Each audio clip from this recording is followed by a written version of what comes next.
నమస్తే అన్న. మన అల్లు శిరీష్ అన్న బడ్డీ మూవీ ఎలా అనిపించింది అంటే జెన్యున్గా చెప్పండి, మీ హార్ట్ఫుల్ ఒపీనియన్ ఏంటిదో కరెక్ట్గా చెప్పండి అన్న. నేను జెన్యూ చెప్తున్నానా, సినిమా మాత్రం అల్లు శిరీష్ గారు రోజు రోజుకి సినిమాకి డిఫరెంట్ క్యారెక్టర్ చేస్తుండు. ఆయన ఏందనుకుంటున్నాడు అంటే చాలా రోజుల ద్వారా కొంతమంది ఏమనుకుంటారు అల్లు శిరీష్ గారు ఏ దానికి సెట్ కాదు, ఎట్లా అంటే ఏ క్యారెక్టర్ వచ్చినా సెట్ అవుతుంది అనుకుంటారు. కానీ ఈ సినిమా కొత్త ఒకటి చూపించుకుంటారు, ఆయన ప్రూవ్ చేయించుకుంటాడు. కొత్తగా తీసిండు, ఒక డిఫరెంట్ గా తీసిండు. ఆయన ఏందో అల్లు శిరీష్ అని సినిమా చూడండి మీకు తెలుస్తుంది.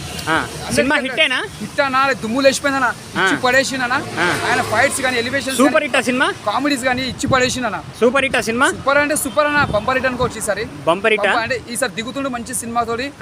ఫ్యాన్స్ మాత్రం మంచిగా. అంటే మీకు ఎలా అనిపించింది సినిమా మరి థియేటర్ లో చూసినప్పుడు? ఎంజాయ్ చేసినాం, సినిమా మాత్రం ఎంజాయ్ చేసినాం. ప్రతి సీన్ ఎంజాయ్ చేసినాం, కామెడీ కానీ ఫైట్స్ కానీ ప్రతి సీన్ చూస్తే ఎంజాయ్ చేయొచ్చు. అల్లు శిరీష్ కి ఒక మంచి కంబ్యాక్ అని చెప్పొచ్చు. కంబ్యాక్ అని చెప్పొచ్చు. యాక్టింగ్ పర్ఫార్మెన్స్ అదంతా ఎలా డిఫరెంట్ గా చేసి, కొత్తగా చేసి, అంటే పాత డిఫరెంట్ చేయకుండా కొత్త రకం తీసుకొచ్చింది. డిఫరెంట్ చేసి కొత్త రకంగా చేసిండు. అంటే ఆడియన్స్ కూడా నచ్చినట్టు తీసిండు. ఏదో పాత రకం చేయకుండా అల్లు శిరీష్ ని కొత్తగా చూపించాలని కొత్తగా ట్రై చేస్తున్నాడు. డైరెక్షన్ ఎలా అనిపించింది? డైరెక్షన్ కూడా చాలా బాగుంది, కొత్తదనంగా తీసిండు. ఆ డైరెక్టర్ కూడా ముందుగా హ్యాట్స్ ఆఫ్ చెప్పాలి, చాలా బాగా తీసిండు. నిజంగా చెప్పాలంటే అల్లు శిరీష్ తీయడం చాలా బాగా తీసిండు, సూపర్ చేసి.